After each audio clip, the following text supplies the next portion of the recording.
Alright, this video is brought to you by our website, WeBuyGuns.com. If you are considering selling a firearm or firearms collection, please consider logging onto our site and creating an account. And from there, you can submit your firearms for an offer request. Now, with that offer, you will get a printable offer certificate, which you can take with you to competing gun stores to try and leverage yourself a better deal. If you're unable to get a better deal, go ahead and sell it to us. We do provide you with a shipping label, and we also pay you with either an ACH direct deposit or a paper check to make the process as easy for you as possible. So please remember, go check us out at WeBuyGuns.com. Okay, you guys remember the format. We start with most common and move through least common as the video progresses. First, though, I had actually been slated to film this video today, which is Saturday. You guys see these videos on Sundays.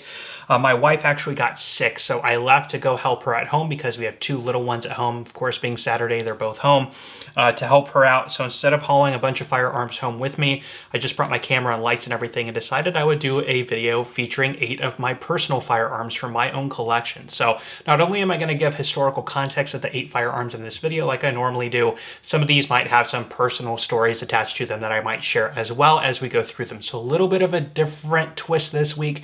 Hopefully you guys enjoy it. So without further ado, let's go ahead and jump into it. Now, the first one on this table, most of you are familiar with. This is a Mosin Nagant M91 chambered in 7.62 by 54R, R being rim. Now, this is what is known as the standard issue rifle at the time of the Second World War II in Russia, usually being represented. You guys see them in video games and movies and things like that. This particular one was actually manufactured in 1943 by Vjesk.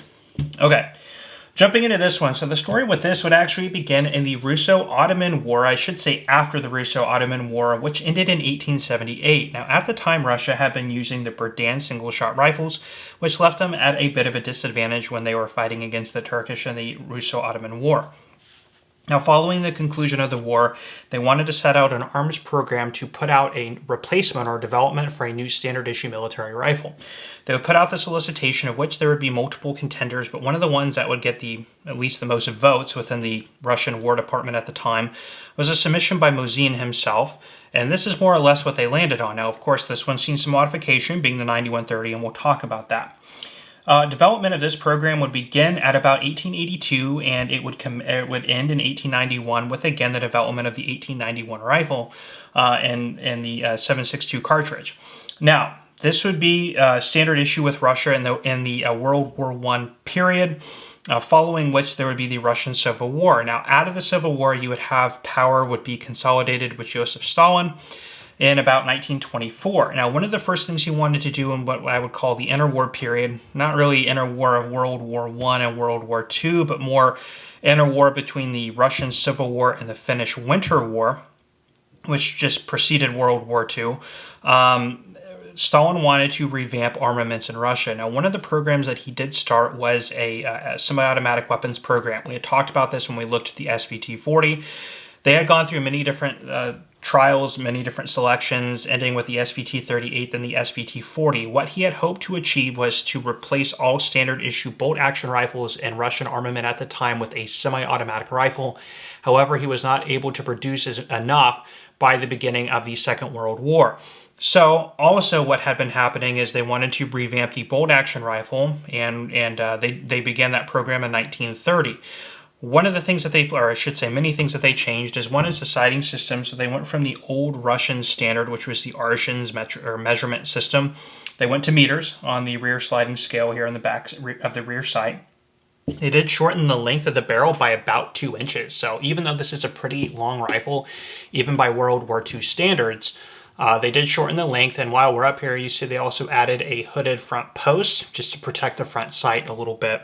And they made some other internal changes, like how the follower was attached to the floor plate of the magazine, and a couple other things like that. Now, by the time World War II had started, they also scaled down on production measures by rounding the receiver. Earlier ones would have a hexagonal receiver. The rounded receiver is pretty indicative of World War II or later.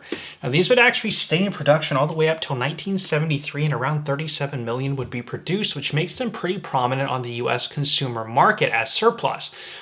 These would start coming into the country in bigger numbers through the 1990s. I know earlier there were imports as well, but these are really known through the 1990s and 2000s. These things were brought in by the pallet load, and they were very inexpensive. People were purchasing them for $50, $60, $70, $80.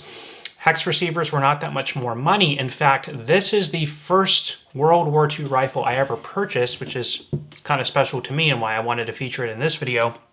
And this is what started my sort of obsession with World War II era collecting. And this was maybe about sometime between 10 and 15 years ago, somewhere in there. I probably paid about $60 or $70 for this rifle. I remember my friend was with me. The dealer at the time had hex receiver and round receiver. The hex receiver Mosins were $10 more than the round. I thought, why spend the extra 10 bucks? That's the same thing. I'll get some ammo instead. So I picked up the round receiver. He picked up the hex. Pricing on these today has gone up to about $300, but the hex receiver ones are like $400 or $500, almost double these. So he made the better purchase as far as investing goes. But I will never get rid of this rifle because this is the one that started it all for me. If you're thinking about getting into World War II arms collecting, this is one of the best ones to get into. Not only is it inexpensive, they're fun. The ammo is still kind of affordable. They just work. You know, they're very simple. They're very sort of crude, but they are enjoyable to own and collect. And so I definitely recommend those interested in the Second World War, maybe just getting into firearms, to pick one up, as I am sure the value is going to continue to increase. So there is that M91 Mosin Nagant rifle. Okay, up next I have a firearm that I'm very fond of. This is a Polish P64 chambered in 9x18 Makarov. It is a double single action with a very heavy double action pull, 6-round capacity. This I actually purchased maybe about 10 or so years ago, 10 or 12 years ago, when it was one of the first surplus firearms that I had also purchased at that time. These have always been very affordable, although lately they've gone up in price, but I'll talk about that towards the end of this segment. So the story with this would actually begin back in 1947. Now, just after World War II, a lot of the countries in Europe have been adopting Russian military armament. Now, this one here is a Russian TT-33 chambered in 7.62x25. This one was manufactured in 1939, so it is a wartime firearm. Now, a lot of countries in Europe would adopt this pistol as their standard issue sidearm following the Second World War. Yugoslavia was one, of course, Poland, Romania. And you know, their variations were subtly different than this, but this is more or less what they had issued. Now, this would actually stay in Polish military service up until about I believe it was about 1962, 1963, when this would actually be replaced with this. Now, trials for this pistol and the new replacement would begin in 1958. They would have two variations, the M and the W, which they would pit against each other in their trials. One was a 380, one was a 9x18. They would end up going with the police style, which was actually in 380 in this configuration, but they would rechamber it to 9x18, and this is what they would go with all the way up until the 1990s, when it would be replaced with the WIST 94. Now, also interesting along this line, post-World War II, Russia themselves, again, I get to reference other firearms since I'm at home, Russia had moved from the TT-33 to the Makarov. Now, we have discussed the Makarov before, the Makarov PM pistol. There were a lot of influence taken out of this, and the reason that they had gone into this design was because they had noticed the reliability, the dependability, and the ease of manufacture of things like the Walther PP and the PPK pistol. Now, I know I'm kind of stepstoning a little bit here. This is a World War II German manufacturer Walther PP. Now, one of the interesting things that you're going to note, the similarity between these, is this is a blowback with a fixed barrel and the recoil springs sort of coiled around the barrel. Very easy to produce, also very accurate for their size. You will see the influence in the Makarov PM, which works in very much the exact same way. Very heavy influences there, as well as on the Polish P64. Now, there were other countries like the Hungarian FEG, which we had looked at that as well, which followed along this line. So there are a lot of countries around this time in Europe that were following this sort of vein in arms development, and this sort of style was what was really known. The one-odd P83, also in Poland, functioned very much, again, along a similar vein. So interesting technology, again, easy to produce, reliable, accurate. It's perfect for a service sidearm. Also nice, easy to carry. A lot of these would see service with the Polish military, artillery forces, with police, so saw a lot of use. Now, on the consumer market, These had always been about $200 to $250. They were always very affordable. For some reason last year, I know pricing on a lot of stuff ticked up, but these things started going for like between $400 and $600 all of a sudden. So it's crazy where these things have gone. The ship has sort of sailed on being able to pick these up at an affordable price, unless you can find one locally really well marked. But we used to get in shipments of these things. I mean, I would have them in my store. I'd get in 10 or 20 at a time. And we would have the holster and an extra mag. And again, we were selling them for like $250. So definitely worth taking a look at and picking up if you see one. Because of their price point, I can't really argue that they're as good as a backup, a concealed carry, or anything anymore. At the price, there are better options. But back when they were $200, that's what I would argue. They were really good on a budget for a backup firearm. But really anymore, they're a military collectible, sort of an oddity and a fun range toy. So anyway, Polish P64. Okay, up next is an interesting pistol that comes out of Spain. This is an Astra Model 600-43, and very much related to the predecessor to this, the Astra 400, which was chambered in 9mm Largo. This one's chambered in 9mm Luger. There's a very distinct reason why they went to this design and this caliber. So in the 1920s, Spain was looking at moving into a new service sidearm, of which they would land on the Astral Model 409 Largo. Now, they would continue with its use throughout the 1920s, 30s, and 40s, and obviously in the late 1930s, Germany would begin aggression against other European countries. In 1939, with the invasion of Poland, their blitzkrieg tactics would take them through Poland, Belgium, all the way to France, with their huge expansionism and their sort of military dominance in the region at the time. Now, to be able to supply their quick military expansionism, a lot of what they would do is take over and capture military arms production in the countries that they were occupying. This is true with FN. You look at the FN high powers, the 1922s, and Poland with the Viz pistols. You have French with the SAC M35 pistols. And of course, that would also be true of, he wouldn't say Spain was neither an ally nor a foe, but they would try and contract with Spain to produce firearms for their war effort as well. Now, they had looked at the Astra 400 and they very much liked the design. It was very reliable, very accurate, although a little unconventional. It was a very good service sidearm. However, Germany did not have use for a 9 Largo cartridge. Everything they were using at the time was a 9 Luger. P38s, P08, they're machine pistols, and P40s and P38 machine pistols. So they would work with Spain to redesign a variation in 9mm Luger, and they would come up with this, the Astral Model 600-43. Of course, this development would take place in 1943. Now, they would scale down the design. They had a magazine latching system off to the left-hand side. It was a single stack. And again, very interesting, although it looks kind of weird. It has a good weight and balance to it. It is very reliable. The recoil impulse is very minimal. I do really enjoy shooting this firearm. And very quickly, German, their arms board, I guess, would very much fall in favor of this new design. So they would quickly order about 50 or 60,000 units. They paid for them in full right on the onset of production. And Astra would get to work. Now, by about late 1943, they were starting to fulfill contracts, getting them over to Germany. However, by about the middle of 1944, obviously there's the Allied invasion of Europe and northern France. France would quickly be occupied by the Allies, and that would stop their procurement of these pistols.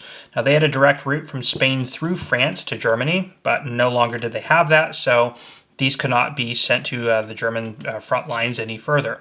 Now, because they had been paid for, Spain did continue to manufacture and complete the entire contract. However, at about serial number somewhere between 10,000 and 11,000, these would stop getting the German inspection marks because they were no longer in military service. They were not being sent to Germany. So the earlier ones, you will see the German proof marks. Those will add quite a bit to the value, and I'll explain that towards the end. Now, when the war had ended, Spain is still sitting here with about 40 to 50,000 of these firearms. They decided to try and sell them. They're successful in small military and police contracts around the world, but they sell a predominant amount of them to the Western German their police forces, which later then ends up being used with the German Bundeswehr until it's ultimately replaced by the German P1 pistol. So this one particularly is serial number 14,000 and change. So did not see German service, although it was part of the German contract. So this one sat likely in a warehouse in Spain for most of its service. Probably ended up in the German police. Somehow ended up coming back without import marks. Inter Arms brought a lot of these into the country. I don't remember exactly when, probably the 70s or 80s, but you can find these. A lot of them have import marks on them. But being a 9mm, they are a lot of fun to shoot. They're not super expensive. The non-German marked ones tend to be in good matching condition, $400 to $500. The German marked ones tend to be about $600 to $800, depending on condition, what it comes with, and things like that. So really interesting pistol for both Spanish and somewhat German military service. Nice World War II era collectible. So there is that, a Spanish Astra Model 643 in 9mm. Okay, up next is a very popular and iconic pistol that is loved and known by most. This is the Smith & Wesson Model 2944 Magnum. Beautiful blued finish, the wood stocks, and a, of course, 6-round capacity double single action revolver. Now, the story with this would begin in 1955 with famous wildcatter Elmer Keith. Elmer Keith was known for taking existing cartridges and pushing them beyond their limits to try and stretch the physics, I guess, of ballistics at the time. And out of that, he would come up with very interesting and innovative cartridges like the 357 and, of course, the 44 Magnum. Now, Smith & Wesson also at the time was always interested in coming up with new and innovative products, especially in the 1950s. This is post-World War II, where a lot of domestic arms manufacturers are trying to innovate and come up with new revitalized product lines that are going to reinvigorate the U.S. consumer market, because now that's where their interests would lie, as they're no longer enjoying the benefits of their military contracts. So, with Elmer Keith in about 1957, Smith & Wesson would come out with the N-frame, and it would be debuted with the Model 29, chambered in the new, very powerful and impressive 44 Magnum round, which at the time made this the most powerful handgun on the market. Now, this was intended to serve more of a hunting class. People wanted to hunt big game with handguns, which at the time was not really commonly practiced. Again, rifle and shotgun was most common. Today, handgun hunting is more common than it used to be. And because of its size, its overall heavy ergonomics, and very stout recoil, these were not popular and not very well received on the consumer market. Throughout the 1950s and 1960s, the sales of these actually suffered, and it actually wasn't until 1971 with the launch of the Dirty Harry franchise that actually these started to sell very well. So through the 1970s and 1980s, these were actually huge sellers. Dealers at the time were having a hard time keeping these on their shelves. It was funny because through about the 80s, you could find these very, very lightly used. People would pick them up, they would fire a cylinder through them and then usually sell them, or people would hold on to them for the nostalgia of having Inspector Callahan's firearm. These have stayed in production even till today with the Classic series. So for people who like 44 Magnums, the Model 29 is always known as being the best and sort of the nostalgic variation of all 44 Magnum revolvers. The story with this one, it's funny, sort of parallels its history and existence anyway. I personally purchased this firearm for my wife, and this is my wife's first handgun, and still is. So the story with this, at least personally, is her dad was always into the big, large caliber firearms, and he himself, who had watched the Dirty Harry films, was a big fan, and he also owns a Model 29. My wife grew up watching those movies with him, was also interested in shooting, of course. And when we were dating, I told her I was going to get her first very own firearm. I asked what she wanted, and I expected her to say some sort of 22. I had a Ruger SR22 at the time that she liked, but her response was, I want Dirty Harry's gun. I learned two things then. First of all, that, again, the Model 29 gained a lot of popularity because of the Dirty Harry franchise. Also, I was absolutely going to marry her after she said that. So I went out on Arms List. I found one locally for $700. It had 150 rounds of 44 Magnum with it. Granted, this was about 10 years ago, so this is the one I picked up, and it's the one that she got. I took the rounds out of the boxes, and I put the 44 Magnum rounds in the little plastic eggs and made her hunt for, it wasn't all of them, it was like one box, it was like 50 eggs, and then I hid the gun, so she had to run around the house. I'm glad she found the eggs before the dog did. So anyway, that's my personal story with this one. So really cool firearm. I'm a huge fan of these Model 29s. If you do find one on the market today, they are increasing in price. The older ones in good condition are starting at about $1,000 now. They can go clear up over $2,000 depending on condition, original box, and when it was made. So interesting firearm. Happy to share this one with you guys. Okay, up next is yet another very iconic firearm. This one from Colt. This is a Colt Model 1873 single action army. This one here is chambered in 3840. These were also made in, most popularly, the 45 Colt, also the 4440, the 3220, the 38 Colt later on. Cartridges like 22 long rifle, 38 and 357. Very popular revolvers that have been manufactured, really, I mean, still technically, I think they're still made in Colt's custom shop, so all the way from 1873 until today, and 3 generally accepted production runs, and we'll get a little bit into that too. So the story with the Colt single action army would of course begin in 1873, but prior to that in 1855 there was what was known as the Roland White patent. If you guys remember, I believe it was last week's video, we were looking at the Smith & Wesson revolver number 3, later the Schofield after some revisions. And now Smith & Wesson had the rights to the Roland White patent, which gave them exclusivity to the bore-through cylinder. At the time, the military was using the Model 1860 model from Colt, traditional cap and ball revolver, but Smith & Wesson had been experimenting, especially during the time of the Civil War, and of course really after the Civil War as well, with a top break bore-through cylinder revolver, most popularly known for having been chambered later in 4440. Now they had the 44 Russian and the 44 American cartridges. You can go again reference the video from last week. Plus I have more in-depth videos on these 1873s and the Schofields actually compared more to one another. Well, around the time of 1869, the Roland White patent would expire and Colt would very quickly get to work on coming out with a bore-through cylinder revolver of their own. They would commission William Mason and Charles Richards to begin work on the 1873. And they would come out with this. By about 1872, it was slated for production just in time for the United States military trials for a new service revolver. As I had mentioned, the Model 1860, they were looking at replacing it with something a little bit more modernized, and the two biggest submissions that they were looking at was the Colt Model 1873 and the Smith & Wesson number 3 with the Schofield revisions on it. Now, the U.S. military would actually end up accepting both. The Colt would be, of course, in the 45 Colt, and the Schofield would be in the 45 Schofield. Now, the problem is the two rounds were not identical. The 45 Colt was longer, therefore the cylinder was longer. Because they were the same diameter, the Colt could take both cartridges, but the Smith & Wesson number 3 could only take the shorter 45 Schofield, which ultimately ended up leading into the military dropping the revolver. There was nothing wrong with it, but the problem was with logistics of creating the cartridges for both revolvers. The Colt could take both, but the Smith & Wesson could only take the Smith & Wesson. Therefore, if ammunition got sent to the wrong place, you had 45 Schofield being sent to guys who were armed with 45 Colts, there would be a little bit of a other way around. You had 45 Colt ammunition being sent to guys with the Smith & Wesson number 3 Schofield. There would be a problem because then they would have ammunition that would not work in their firearm. The number 3 revolver would be incidentally dropped from service. It would cease production in 1915. But the legacy of the Colt single action would only begin there and has really become a staple of the West, outlaws, spaghetti westerns. I mean, everything. There's such an icon in United States military technically, but United States arms collecting. Now, these were known to have existed in 3 general production runs. The first would be 1873 until about 1941. Now, that would make sense because the United States would then be pulled into World War II. And other than General Patton, there wasn't much of a desire to implement these into combat. So these would be ceased from production from Colt, who was focusing on things like the 1911 A1 pistols. And then production would begin again in 1956, later on after the war would end. That would be known as the second run, or the second variation, if you want to call it second series, or second generation. There's many different terms for it.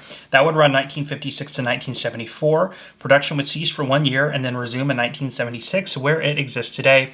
And then we are, I guess you would say, currently in the third generation, third series of production. These are generally made in 3 barrel lengths. The original that was intended for manufacture for the United States military was known as a cavalry model with a 7.5-inch barrel. They also had the 5.5-inch barrel and the 4 3/4. This is the 4 3/4, probably what is most usually seen in Westerns. This is a first model, first series, this one being made in 1901. Here, coincidentally, I also have a third generation. This one was actually made, if I can remember correctly, 1978, so it's a very early third generation. This one with a 5.5-inch barrel chambered in 45 Colt. These are iconic for having a loading gate. You'd go to half cock, you would load a chamber, skip a chamber, and then load 4. You would then close the loading gate, go to full cock, and then drop it. Because you skipped that cylinder, you're now on an empty chamber. If you go to use the firearm, you go to full cock, and you have to go to full cock between each round. When empty, you go back to half cock, open the loading gate, use your ejector rod, and knock out the cartridges one at a time. Now the number 3 from Smith & Wesson was a little bit easier. You would top brake, they would have an automatic ejector, would shoot them out the top of the cylinder. You could reload, from horseback with your offhand, which was one of the adaptational reasons for the Schofield latching system on the frame rather than the barrel. But still, because of that caliber reason, and a lot of people tended to like these a little bit more durable. These would stay in main popularity for both consumers and for the military market. Now, this particular one was actually a gift to me from my wife, who fortunately found this. This is an all-matching 1901. She found this maybe 3 years ago in an antique store randomly, and I think the price tag on it was really low. It was like $600 or $700. Because it's an antique, no FFL required, she purchased it and gave it to me for Christmas one year. So probably one of the best gifts I ever got, because I love these. I love the old patina. It's a little bit loose on the cylinder, but that's okay. It's character. Really tight, so somebody had to have done an update on the action at some point. But I just love pulling this out from time to time, wiping it down with an oily rag, and kind of wondering what it's done and where it's been. So pricing on these, it's really hard to pinpoint them down. Gosh, I mean, for like a pristine early example in 45 Colt, I mean, they can get upwards of $10,000, $15,000, $20,000. Again, depending on provenance and everything. Most of them you see are in the $1,000 to $2,000 range. Later ones like Gen 3s will be worth the least, of course. The early Gen 1s like this will be worth the most. Again, starting at about $1,000 and working their way up, depending on matching parts, condition, functionality, and things like that. So, excellent revolvers. I love these things. I love when they come into my store. We've had several of them in over the past few years. So that is a Colt single action Army. Up next is a firearm that I've always wanted for a long time. They were really hard to get in the United States unless you wanted to get an HK SL8 conversion. Until a company a couple years ago called Tommybuilt started making 100% reproductions of these here in the United States. This is known as the Tommybuilt TG36. It used to be the T36. There was some ATF upheaval with them about a year ago, which I'll get into. But this is a 5.56 copy of the famous German G36 that was used by the Bundeswehr from about 1997 to 2015. And let's first back up and get into the history. So if we go back to the 1970s, the German Armed Forces, the Bundeswehr, were using the G3. Now the G3 I have here, a Century C308, which is actually more related to the Set Me Model C pattern. Now, the Set Me C was designed by Ludwig von Grimler, who is a German arms designer. Shortly after the manufacture of this and the implementation in Spain, Germany came up with a slightly revised version known as the G3 N308, 7.62x51 NATO, more specifically. And that was what they were still using in the 1970s. Now, keep in mind, in the 1970s, a lot of the other countries around the world have moved into a intermediate cartridge. You have lots of countries moving into the AK and then the AKM patterns. The United States has moved into the M16. You have the Steyr AUG come about in the 1970s, Austria, Australia, Ireland. So everybody's moving into an intermediate cartridge. So Germany, for being a pretty modern country at the time, is pretty far behind the curve. So German arms designers with the Ministry of Defense in Germany had wanted to come up with a weapons program to start thinking about phasing out the then antiquated G3. Now, at the time, HK had been working on the G11. Everybody knows the famous G11 with the sort of non-bullet, non-traditional bullet sort of technology that it would be implementing. You see these in a lot of movies and video games, although the firearm never really came into fruition. Because it was looking like Germany and the Bundeswehr were going to move into the G11 through the 1980s, HK had stopped with any further arms development or looking at any type of firearm that would chamber the 5.56. So they thought they were going to go their own direction. Well, in the late 80s, early 90s, we have the ending of the Cold War and we have the unification of Eastern and Western Germany. This would throw a wrench in the cogs of all the weapons development that was going on. There were budget cuts everywhere. They went back to the drawing board on what was going to be the German firearm. And then through the early 90s, HK then got with the new program of what was going to be the new 5.56 variation, and they started development on what would end up being this. So in 1990, HK had developed what was known as the HK Model 50, very similar to this. Some tweaks and revisions were made, and it ended up being adopted as the G36 rifle by the German military. By 1996, it was adopted with the Bundeswehr, and by 1997, it was fully implemented in German armed forces, and they would begin fully phasing out the G3 rifle as the G36 in standard issue German military service. Now, Germany is a country that has not, through the 90s and early 2000s, has not been engaged in a lot of combat. So these have actually not seen a lot of military use, except for their involvement with Afghanistan. Now, between about 2010 and 2013, because of their military use that they had finally started to see, it was deemed by the Ministry of Defense in Germany that these were not viable, or they were not good quality rifles, due in part to a lot of the construction material of these being polymer. They were prone to overheating. When they would overheat, they would lose accuracy. Now, HK had implemented a MG36 variation MG machine gun with a heavier barrel and trunnion for sustained fire. It was deemed that these were being pushed beyond their limits because during testing, the overheating was happening over extended use without allowing for the firearm to cool.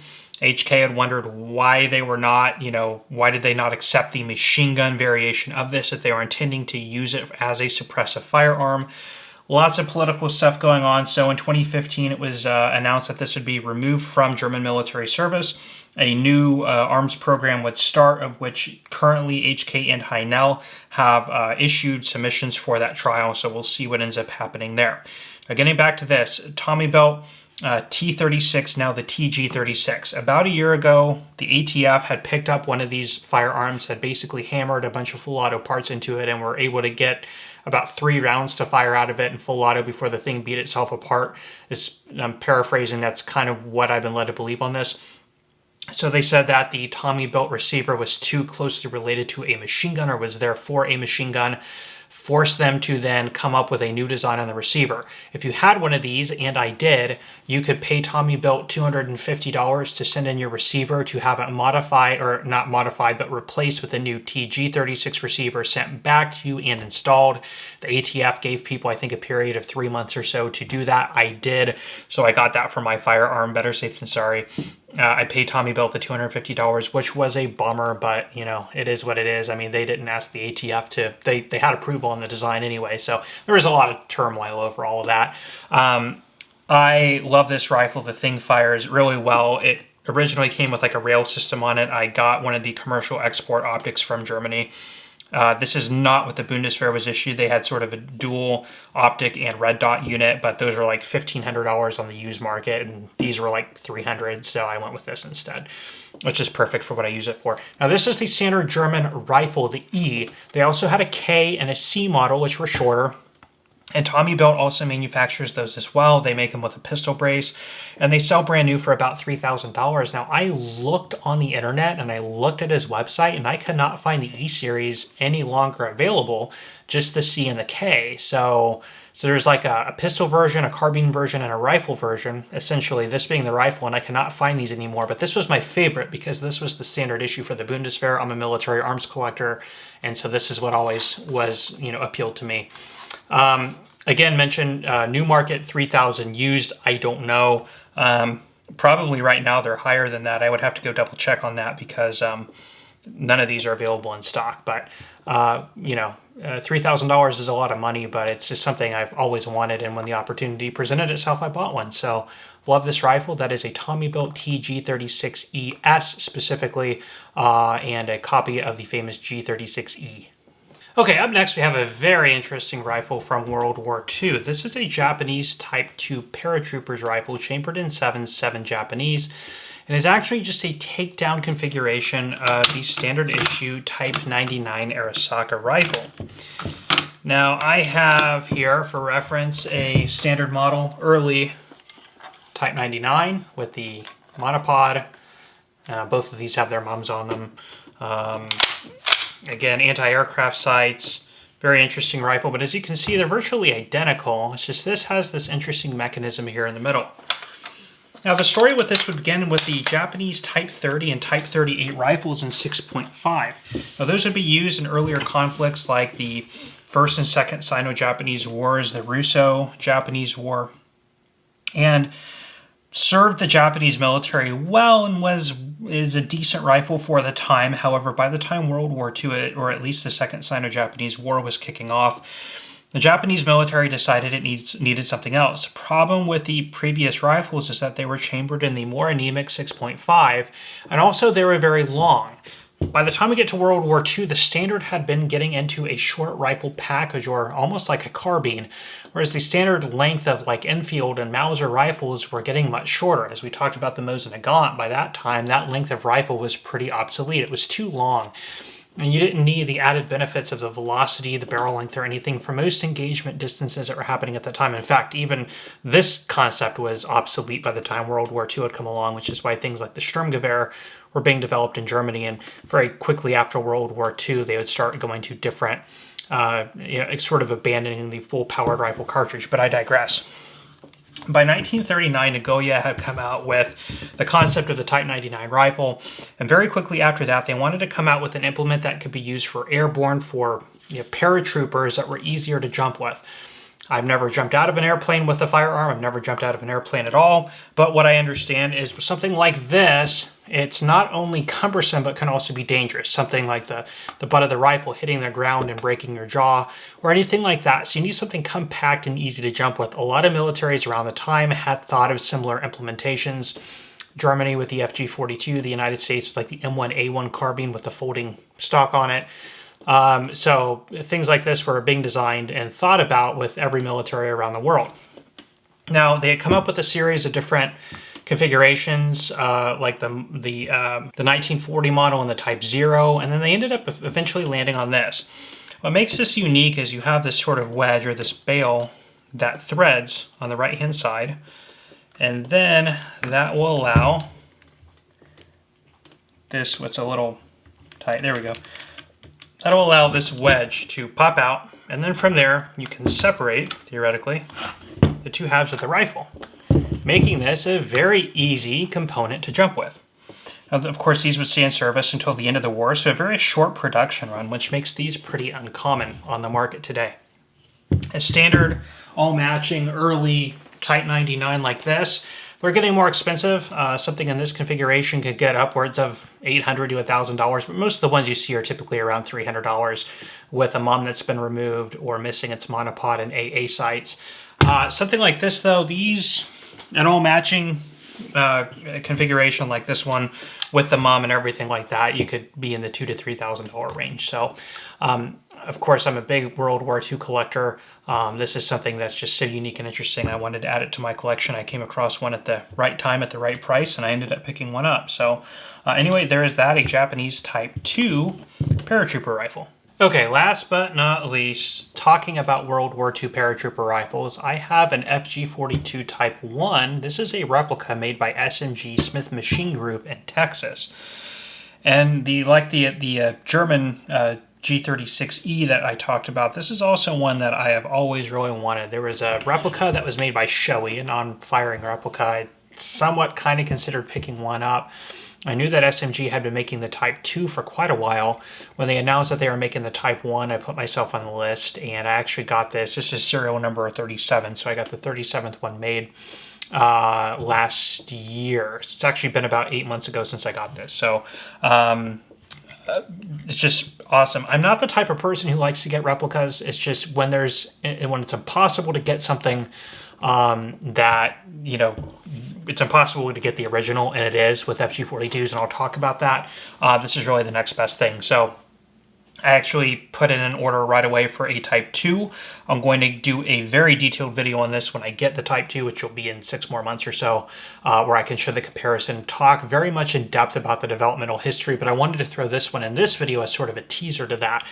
I do have the Death from Above book, so I'm currently in the middle of reading that, so hopefully I'll have a lot of good information to pass on there. But let's go ahead and give a brief summary of what this is. The FG42 Fallschirmjägergewehr parachutist rifle, if you will, 42. chambered in 8mm Mauser, which fed from a detachable magazine. This is a ZB26 magazine for the replica, 20-round capacity, and it was select fire, both fully and semi-automatic. Now, Germany had put out a solicitation for this rifle early on in the Second World War. One of the main problems with German doctrine when it came to airborne units is they would first in implementation, what they would do is they would put their heavy weapons, machine guns, MG34s, and weapons crates, and they would drop them separately from the infantry. Now, oftentimes what would happen is you would have your infantry separated from their weapons. Typically, they would jump with things like handguns and hand grenades and maybe MP40s, anything that was easier to jump with. I don't even know if they jumped with their K98 rifles. And if they were not easily connected with their firearms, they were left unarmed, often behind enemy lines, which usually led to disaster. Now, out of that, they wanted to put together trials to come out with a new firearm that could serve dual roles within the military. So this could serve as the standard infantry rifle, and it could serve in a support role. Because of that, there was a pretty wide list, a very complicated list of requirements that the firearm needed to fulfill.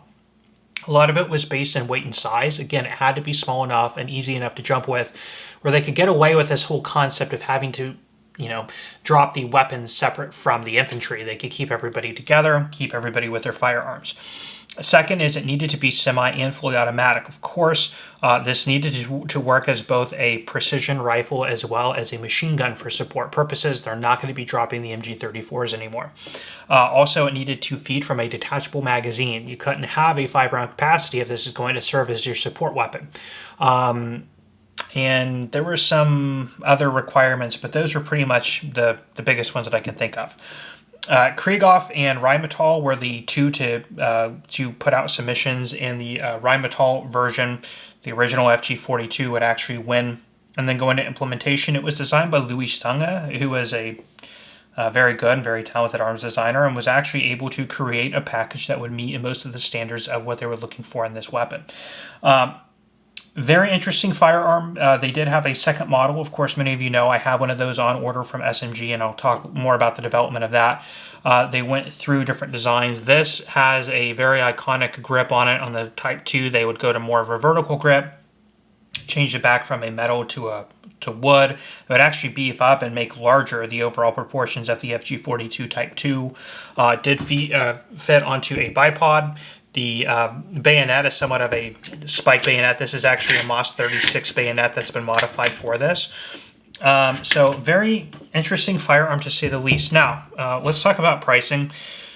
You can order these directly from SMG Smith Machine Group, and the wait time is roughly about a year. Last I checked.